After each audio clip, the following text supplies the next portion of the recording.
seems the swiftest, but it is the slowest of all growth. No man or woman really knows what perfect love is until they have been married a quarter of a century. That quote is from Mark Twain. Let me also take this quote. A first marriage is like a first-rate hotel, expensive but worth it. That's from Mignon McLaughlin, that name, in his book, The Second Neurotics Notebook, in 1966. All right. Let me also take this from, I figured that the degree of difficulty in combining two lives ranks somewhere between a rerouting a hurricane and finding a parking place in downtown Manhattan. That was by Claire Cloninger.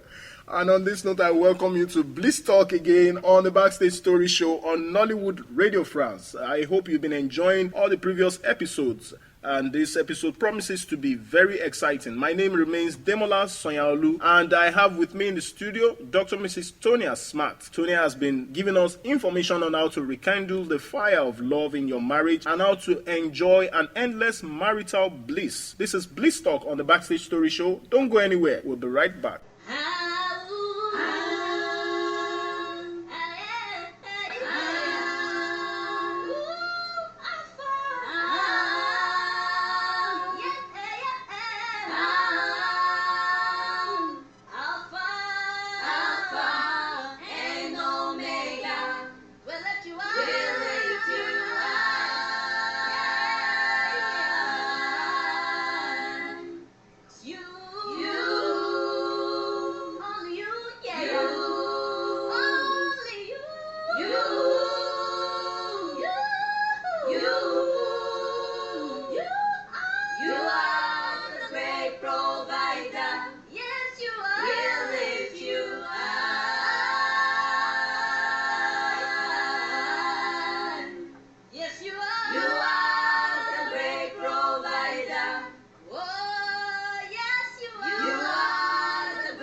We Lift You High by Adiola Fayohon. Don't miss her wonderful program, Keeping It Real with Adiola. You are listening to Bliss Talk. Welcome back. Today on Bliss Talk, I have with me, as usual, the multifaceted, multi-talented, award-winning, because she's got a lot of awards to her credit, Dr. Mrs. Tonia Smart. Tonia, say hello to the listening audience. Hi, everybody. You're welcome back again to another exciting episode, and we thank you for tuning in to listen to us again. All right, this is Bliss Talk, and today on Bliss Talk, we'll be talking about pre-wedding plans. You've already decided. You've already dated your partner. You've courted. You understand. You think you understand him, but right now you've decided to marry him. What are those things you need to do before the wedding actually occurs? What are those things you need to avoid? What are the things you need to look out for? That is what we'll be talking about on Bliss Talk today on Backstage Story Show on Nollywood Radio France. And to remind you of who my guest is, Dr. Mrs. Tonia Smart hails from Sapele in Delta State, Nigeria. She attended Fountain School, Surulere, for her primary education and Federal Government College Ijaniki for her O and A levels. She has a first degree in chemistry in 1987 and a master's in 1990 in chemistry too. She was the vice president of the University of Lagos Science Students Association, ULSSA, and the all chairperson of Moremi All and member of the University of Lagos Students Union during the 1984-85 session. She had an MBA in management from the University of Nigeria, Nsukka, in 2000 and a doctorate degree in counseling psychology from Evangel University, Monroe, USA. She is a seasoned professional. She's an insurer, a pensioner administrator, and has bagged the fellowship status of both the Chartered Insurance Institute of Nigeria, FCIIN, and Certified Pension Institute of Nigeria, FCIP. She's also an active member in both institutes to date. Yeah, Tonia has delivered several papers on varied topics in seminars and conferences. On her achievements, she has been awarded the various awards, namely Lagos State Government Productivity Merit Award in December 2013. She also has this award, Professional Insurance Ladies Association Service Award 2000 to 2012. She has the Most Outstanding National Vice President, NJC, October 1992. Certificate of Meritorious Service, Morimi Hall in 1985, and Certificate of Meritorious Service, University of Lagos Science Students Association in 1985. She's also a member of various associations, including Senator Junior Chamber International, JCI, USA. She's also Senator and Ambassador, Nigeria Junior Chamber, NJC. She's a Professional Insurance Ladies Association, where she was the national president from 2008 to 2010, and is an associate of Women in Management, Business and Public Service, WIMBIZ, WIMBIZ. She is a member of the prestigious Ikoyi Club, 1938. Tonia is presently an assistant pastor of the Redeemed Christian Church of God and is happily married to Tonia Smart and blessed with children. Hobbies include reading, writing, traveling, and meeting people, as she is meeting all of you on this program. That's her resume. You can see that she's a woman of repute, she's a woman of substance, she's a woman of value, and she wants to add value to your lives. This is Bliss Talk on the Backstage Story show on Nollywood Radio France. And Tonia, it's nice to have you on this show. Thank you, Demola. All right, today we'll be talking about pre-wedding plans. Now, we've dated, we've courted, we understand why. What are the key features of a pre-wedding plan? Well, the key features of a pre-wedding plan, you need to decide what you want. Do you want an elaborate ceremony? Do you want a small ceremony? But basically, two key ceremonies is the traditional wedding for us in Africa. Tradition demands that both parents must give their consents for the union. And of course, you have the white wedding, the church wedding, or the mosque wedding, or the registry wedding, which is the legal law. If you get married traditional, it's traditional law and customs and that. So it depends on your purse, because you look at what you have and you say you cut your coat according to your cloth, not your size. So it's what you have in the bank that will determine the kind of ceremony, or whoever is financing it, what they're ready to spend, to celebrate the union. Okay. Now, the couples to be decide they want a low-key wedding, and somebody comes up and says, no, I want you guys to do it, particularly parents. Sometimes the couple decide we don't want noise. We want a low-key wedding. And then the father-in-law from the husband's side now says, no, because I've done it for people before, I want top-notch people to be at your wedding, so we can't do a low-key wedding. Who decides whether a wedding is low-key or not low-key? It's the boy and the family. And the girl and her family. If you have the money to spend, why not? And if you don't have the money to spend, hey, there's nothing to lose sleep about. So I've seen simple weddings and I've seen grand weddings of 1,000 people plus. So it all depends on what is in the bank. All right. So if you want a quiet wedding and your parents are ready to do all the works for you, literally spoil you, then accept it. All right. Now, in this part of the country, I see a lot of hypocrisy. Some people fall ill of a particular ailment. Nobody does anything. But when the person dies, there's so much paparazzi. There's so much rendezvous. They spend a lot of money to celebrate the dead. Now, I and my wife, we decide, daddy, mommy, we called our parents together. We don't want noise. Now, why don't parents usually accede to the request of their children and use the money they want to use for those paparazzi to support the future of the marriage, of the new marriage? Why do they always want the paparazzi first, and then when the children face challenges, they leave them with their challenges? Why? First, parents like to celebrate, and I take it from this angle for the parents. I'm standing on the side of the parents, and I also stand on the side of the couple. Right. A parent has invested so much in a child. You've seen the child go through school and all of that. And so you want to celebrate your child. And that's why I said if you can afford it, there is nothing wrong. What I don't subscribe to is going to take a loan or going to borrow money or going begging around, to look for people who will sponsor and who will support you and all of that. No. If the family can afford it, then it's a welcome, and the couple should be happy and enjoy all of that. Now I'm going to stand on the side of the couple and say, you need to speak to your parents. If it is your wish that you want something small, then they need to limit the number of guests, and they need to respect your wish. So if you desire that, well, I don't want anything big, but I still want a good wedding, you can make it small and very nice. So, but they must respect your wish. If your wish is that, well, they can afford it and they want to do it for me, and you're happy with it, but if you're not happy with it, then you need to speak out, and you need to make them understand why you don't want something big. Yes. All right. Now, the pre-wedding plans, cooking, guests, and entertainment. Who should be in charge of this? Do you still accede to the fact that it's the couple and the family?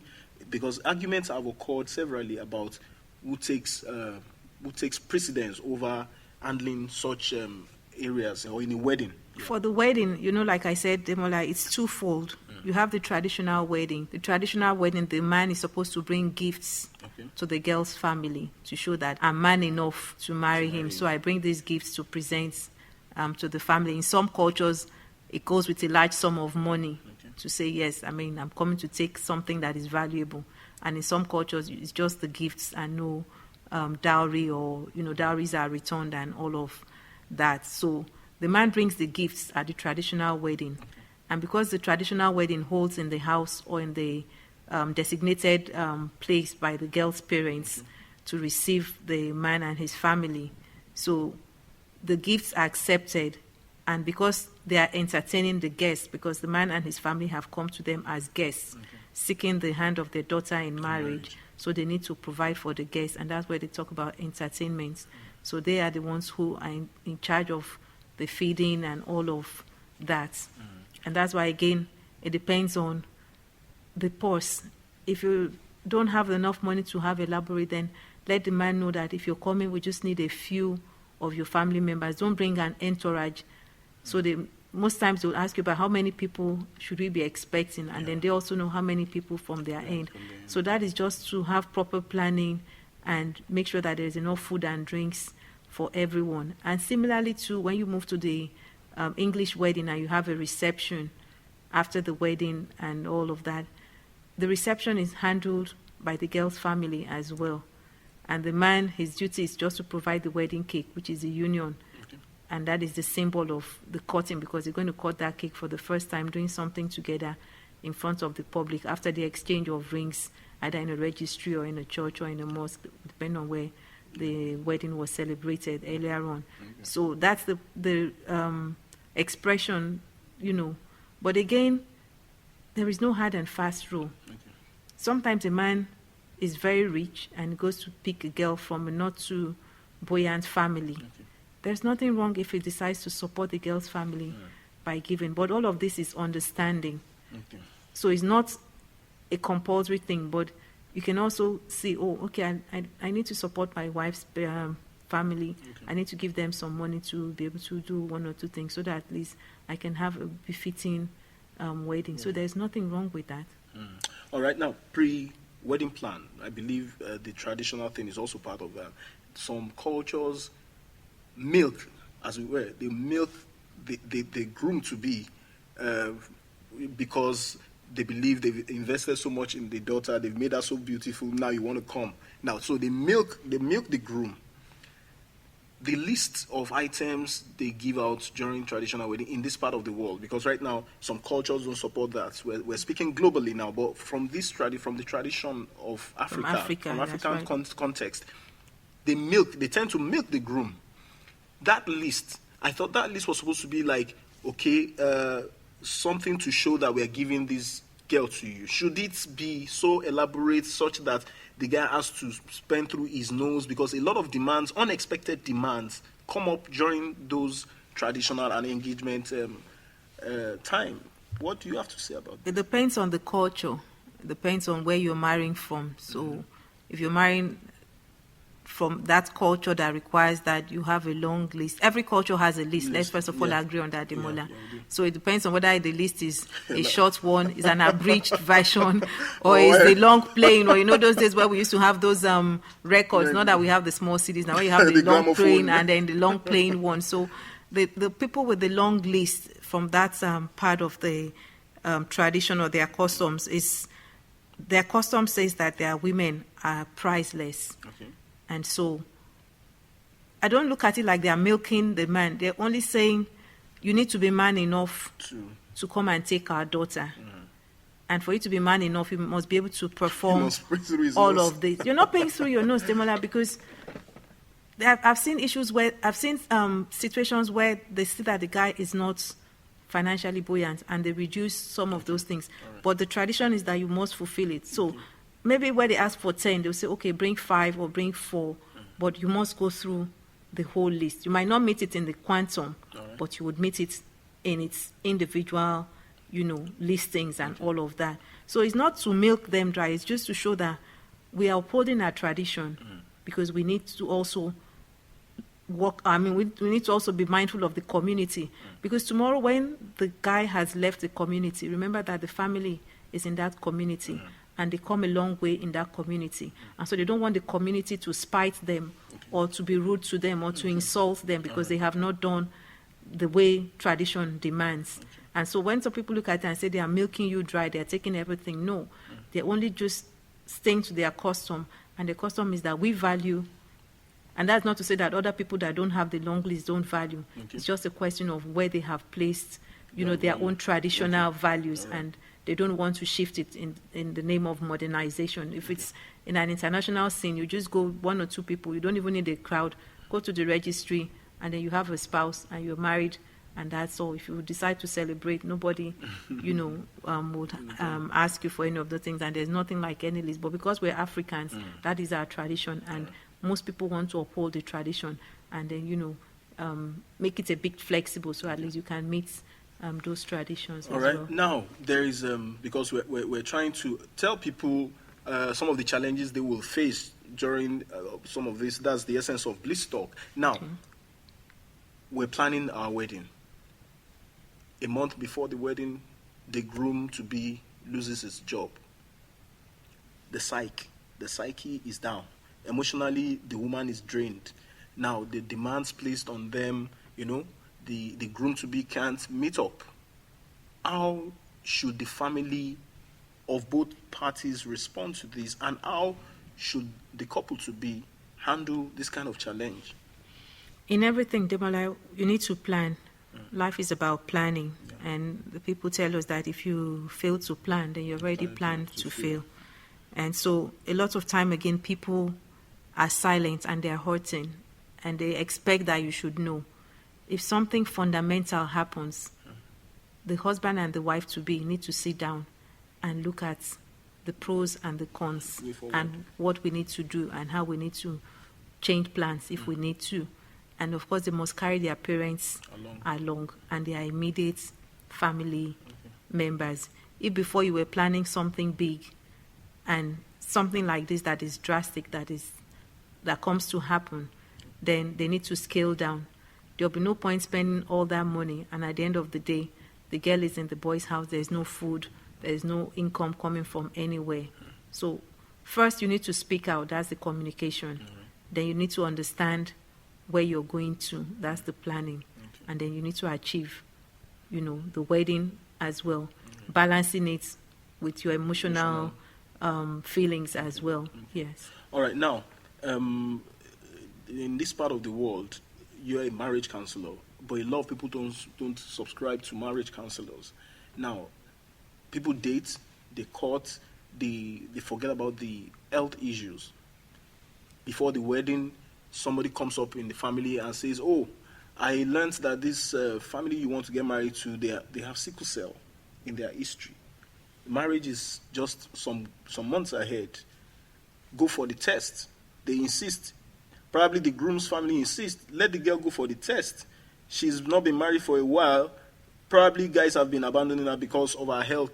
Did you find out about the health? The guy says, "No, I just love her. I love her." And then before the wedding, that issue comes up.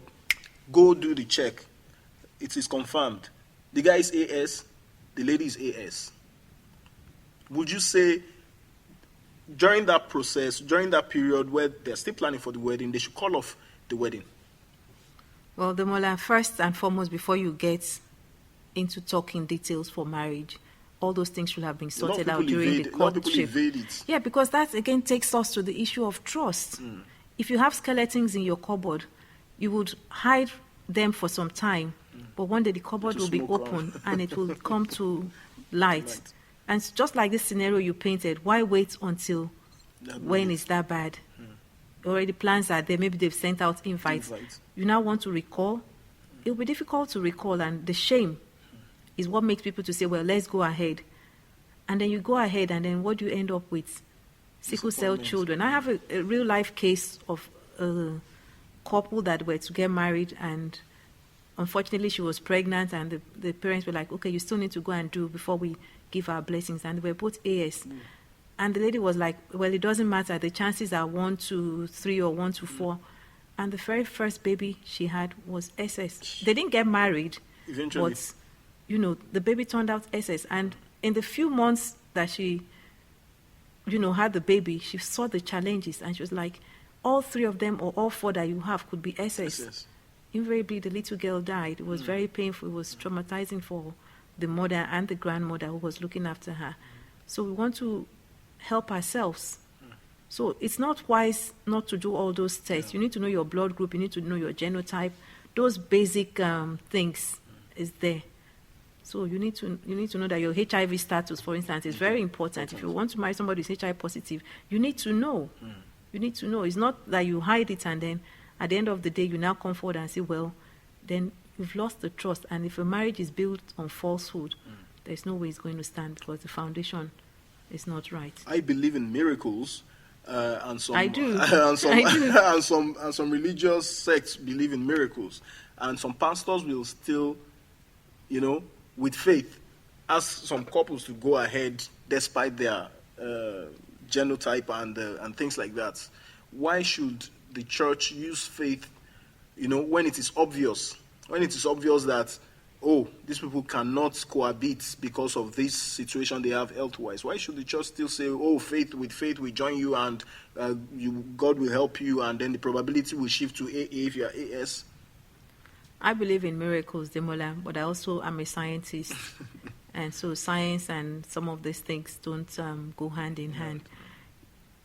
It all depends on your faith. Okay. If you believe your faith can carry it, and that's why the Bible says faith is what you... we move by faith, not by seeing. So if your faith can carry you to go on, then why not go on? But remember that the pastor who is telling you, if your faith cannot carry it, will not be there when the issues come, will not be there when you're facing the mental torture, will not be there when things no longer hold. So if your faith can carry it, yes, but I stick to the side of knowledge is key. So what you know, you should use. So if it's wrong from the start, don't even give it a try, because then you are testing God to say, I'm looking at you to see whether I would have all 3 AAs or 2 AAs and 1 AS. I won't get an SS. And if you get all the 3 SS, like I have a friend whose all 3 children are SS. Wow. So what do? You're already in it, and it's a 50-50. The children might survive and they might not survive. So why do you want to traumatize your life? Yeah, this is still Bliss Talk on the Backstage Story show on Nollywood Radio France. Let's go for a short break and we will be right back.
Thanksgiving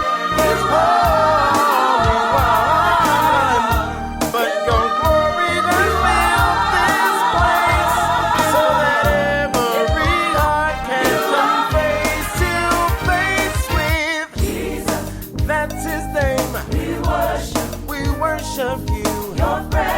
Your presence, we bow our lives in reverence. We will obey.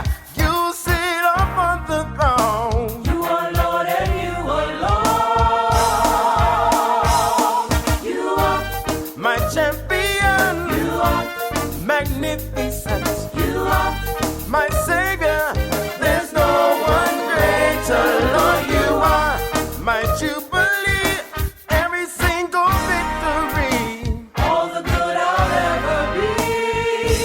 It's because you are.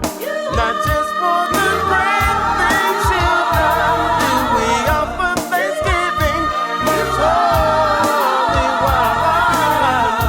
But your glory has filled this place, so that every heart can come face to face with saving grace.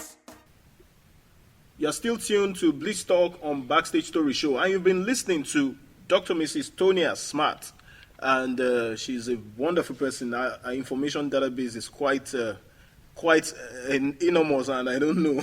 I keep asking her, she keeps answering me. She's not perturbed at all.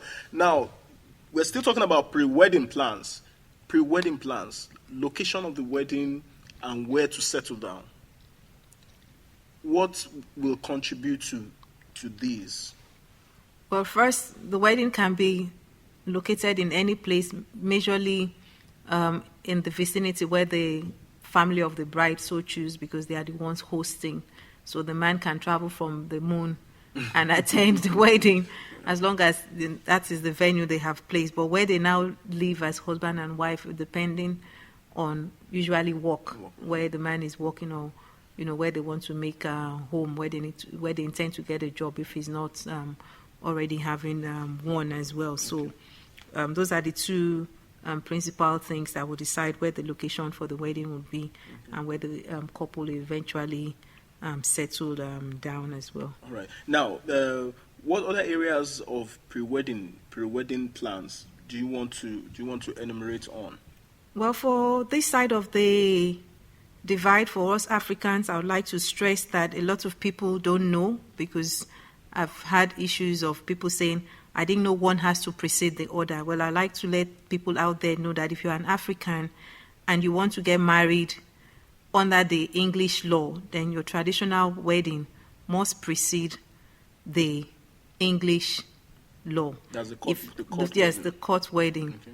So if you want to do the traditional, it should be before and not after. If peradventure you do the court one, or you go to church, and then after you celebrate the traditional, by law, that marriage is based on traditional customs. So knowledge has been provided. If you want to get married traditional, then the traditional one should be the last one you will celebrate. And if you want to get married under the English law, then the traditional must precede the English law, which means the English law will be the most recent oath that you have taken. Okay. All right. This is Bliss Talk on the Backstage Story Show on Nollywood Radio France. And today we've been talking about pre-wedding plans. What are the things you need to look out for while preparing for your wedding day, and what are the things that you should also avoid to avoid a calamitous marital union? I've been speaking with Tonia, Dr. Mrs. Tonia Smart, the marriage counselor, the chemist. I always emphasize that chemist because she's using her chemistry skill to bring people together so as to avoid disastrous chemical reaction, as it were, so that your union can be, the chemical bonding can be strong and be effective. Now, on a very final note, what advice do you want to give to couples intending to settle down? You need to use your family, you need to use your friends, you need to plan. It's one thing to plan, it's another thing to actually have the plans go right. So invitation cards, your venues, your caterers, who is in charge of drinks, the music band, the souvenirs, everything should be in place, manned appropriately. Don't assume somebody will do it, because nobody's name is everybody. Mm-hmm. So for drinks, this person is in charge. For food, this person is in charge. And make sure you provide not only for the number you are inviting, but plus X, where X can be on this side, anything ranging from double the attendance, because you invite one person who comes along with a friend or with the children or with the spouse, so you need to be able to cater for that, because sometimes I go to weddings and because they haven't planned properly, you're inviting 100 people, then I say cook for 200 people, so that at the end of the day, everybody can be served. But what happens, I invite 100 people, you cook for 100 people, people come with their friends and, other people. And then what do? You end up serving one part of the hall and you don't serve the other parts of the hall. It's something that I see regularly and it's not right. If you want a small wedding, then plan small. If you know you're having an elaborate wedding, then make sure at least there's enough food and drinks. Excess to go round. It should even be like the song will say, you eat and then you still have takeaway. So it should be something that should be looked at, and then service is very key. Invest in people. People are there for you to ask them. If you don't ask them, they will just sit quietly, because we're not in this side forward, like I bring myself forward to say, I'm going to help you. So if you don't ask for the help, they will just say, well, maybe you have other plans. So ask people and use people who you know are competent and who are trustworthy as well. All right, this episode of Bliss Talk on the Backstage Story Show on Nollywood Radio France, we've been talking about pre-wedding plans, and I've been speaking with Dr. Mrs. Tonia Smart. Tonia, I thank you and I appreciate you so much for this opportunity, this privilege to be here to educate, inform, enlighten, and also rekindle the love that has been extinguishing in marriages. It's a pleasure to have you on this program. Thank you very much, Demola. It's my pleasure to be here all the time. All right, and this is Bliss Talk on Backstage Story Show on Nollywood Radio France. And until I meet you again on the next exciting, hilarious, and very informative episode of Bliss Talk on the Backstage Story Show on Nollywood Radio France. Remember, you can listen to all our programs on www.nollywoodradiofrance.com, or you go to www.backstagestoryblog.co.uk, or you can also visit www.nollywoodspotlight.com, and you will get all the details. You'll listen to all our programs live. And I also like to inform our listening audience that our website and our portal is being upgraded so that you can call in live when we start that portal. We're upgrading and we're trying to make sure that we reach more people across the globe, not just in one section. Across the globe, you can log in and sign in and listen to us live. And until I meet you again on the next exciting episode of Bliss Talk, this is Demola Sanyaolu saying, keep well, do well, and stay atop your game. Bye.